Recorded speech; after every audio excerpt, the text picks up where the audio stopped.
Chemical expect flight in 2 minutes.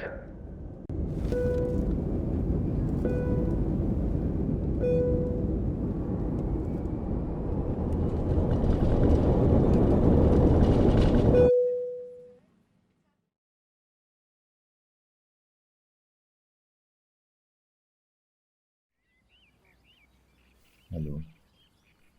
My name is Conrado, and I'm an alcoholic. The first period where I remember really starting to get into drinking, was on a tour of the Soviet Union. So we're talking some time ago. And I found myself on this study tour. I was about 16 years old. I was, it turned out, the only one from a working class family. And I felt really out of my element. I felt uncomfortable. I didn't know how to. I discovered probably the first night that drinking took care of all of that discomfort.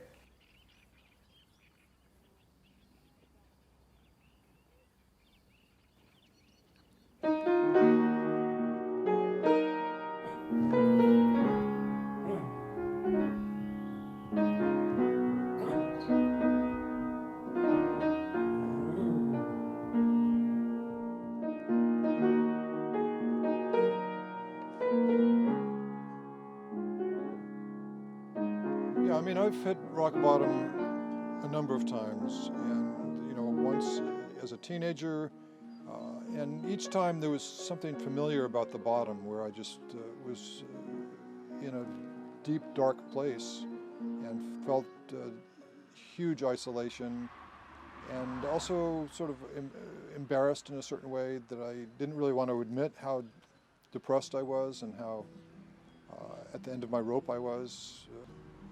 When I run into other people that are going through a hard time, going through their own sort of dark night of the soul, I try to share my own experience and, let them know that, it's a cliche, but sometimes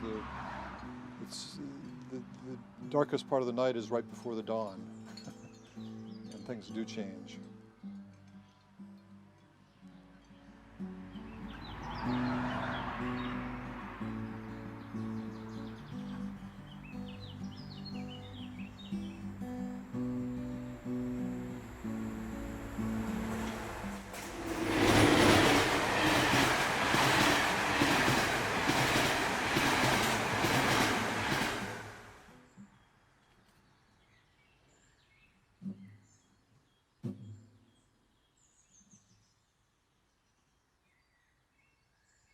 I almost ruined my marriage. When she was asking me for the first time that please do this and that, and I said no. I told no. And what was the why? The question was put to me. Why you just want to leave? I couldn't even answer. I just want to be with my friends. Let's call them friends. And obviously it was a lie, because I wanted to drink.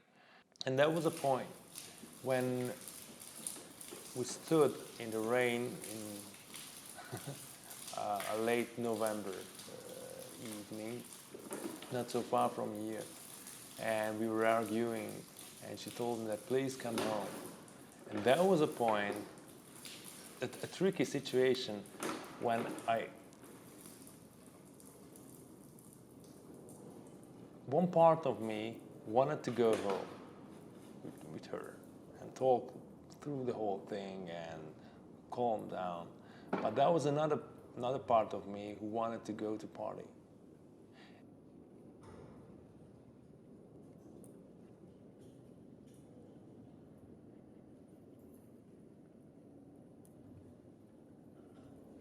Somehow, the other half of me won the match, like this.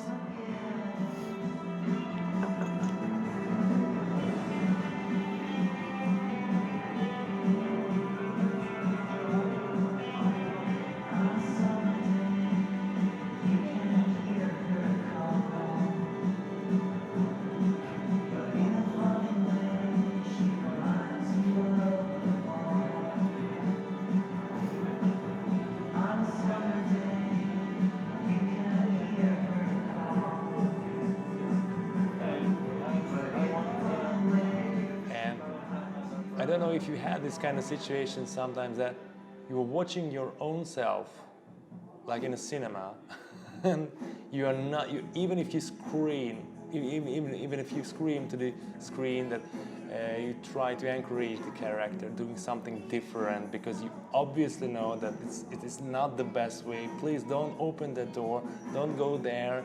The killer is there. I know. I saw him, and just screaming to an empty screen, and obviously the character will open that specific door. Now actually this happened to me as well. I was screaming on myself, please don't go there. And my answer, I even listened to my own voice. And I was watching my own mouth, saying the word, sorry, I have to go.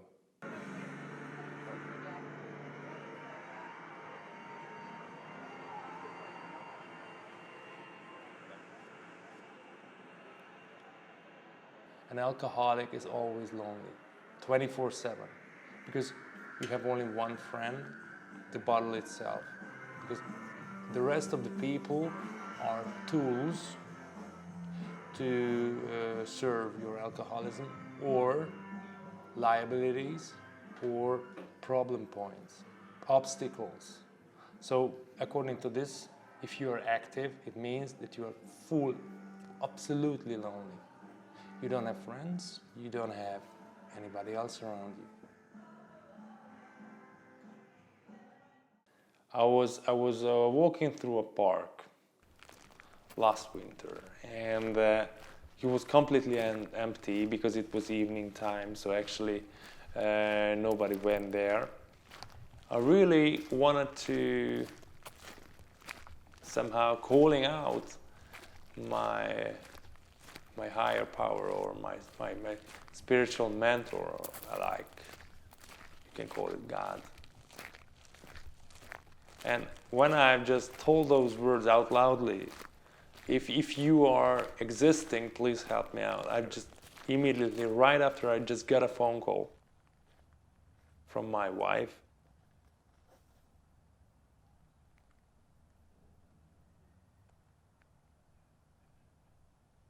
I felt that somebody listening to me carefully.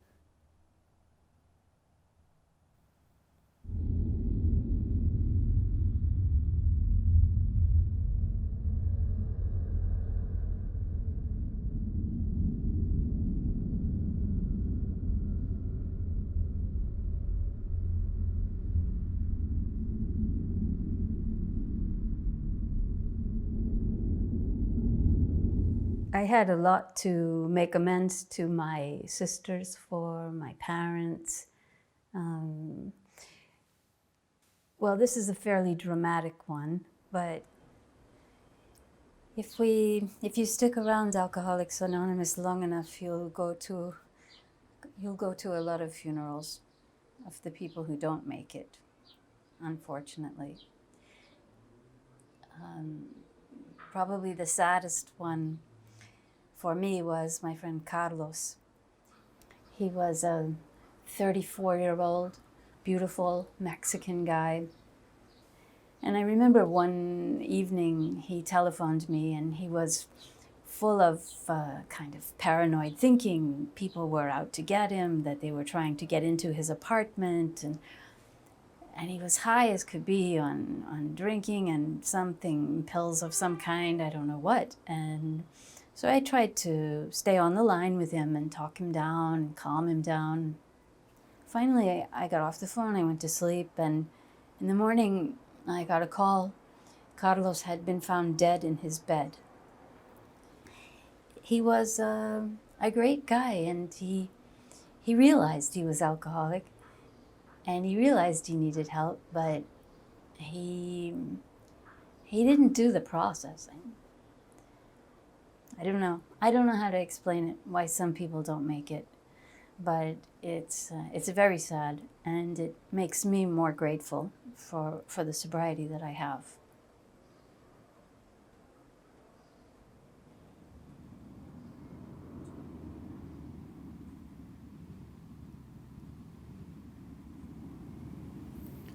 I started making this film about alcoholism, And in the process, I found out I'm an alcoholic myself.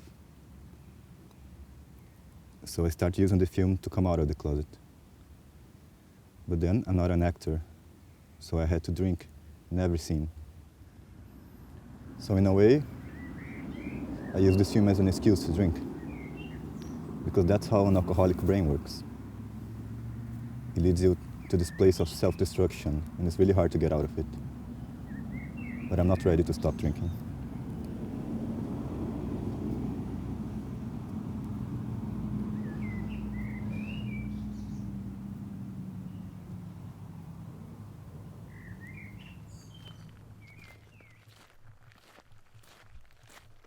Hello, old lover.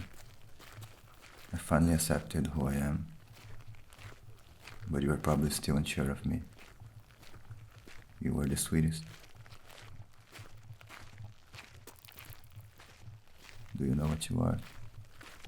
You are honey cake, walnut, aubergine.